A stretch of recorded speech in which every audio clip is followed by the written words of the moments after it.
kind of hard to be proud to be an American when America constantly proves that you don't matter. Walking around like as a young black man is frightening.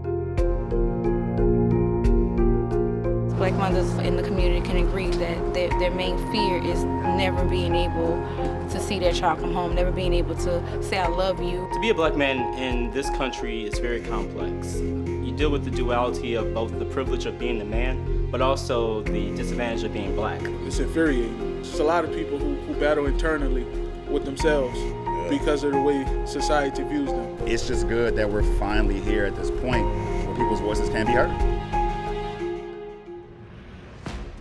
When we have the talk, we talk about, in particular with black men, the two-strike rule, that you are male and that you are black. You don't wear certain colors, you don't wear certain clothing, you are going to have a negative experience with law enforcement at some point in your life. You're reminded of your blackness all the time. My mother always told me that I had to be 2 to 3 to 4 times better than my non-black counterparts. My sons are awesome. They love sports. I would hope that they see what I see, which is an incredible young black little boy. Every day our sons leave out the door, we tell them that we love them. The fear is that they won't come home. The fear is that they're going to get that call. We talk about race, we talk about all black people are not good, all white people are not inherently bad. But we're talking about knowing how to, when you see a threat, being able to recognize it. I shouldn't have to have this, deep conversation, but it's a must.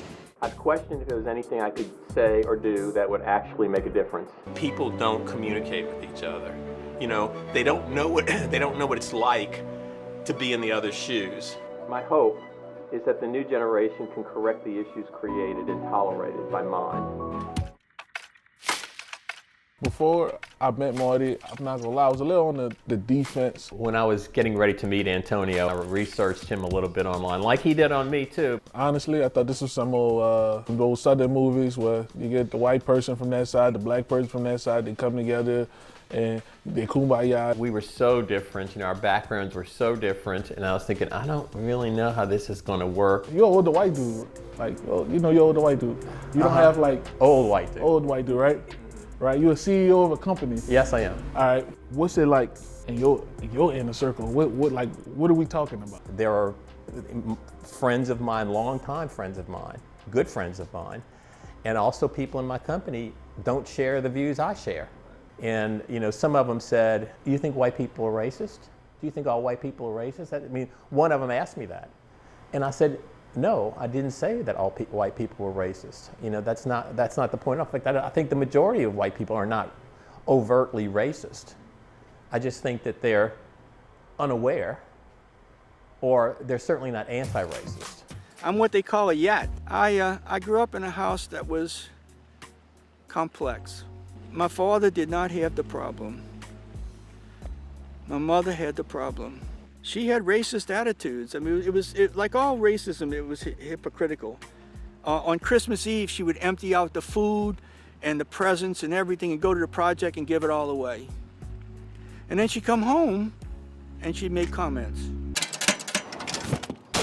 Beyond just saying the world isn't equitable for black people, we will give you the examples of how. The white community feels threatened that if the black community gains enough power, that they will be treated as they have treated us, which means they know that we haven't been treated correctly.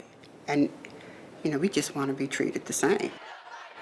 The pain was just continuous for me. And in one way, it did feel as if I had to shift my energy from the black community to the Asian community. I personally don't fear being stopped by police officers. But what I do have is go back to where you came from. You speak perfect English.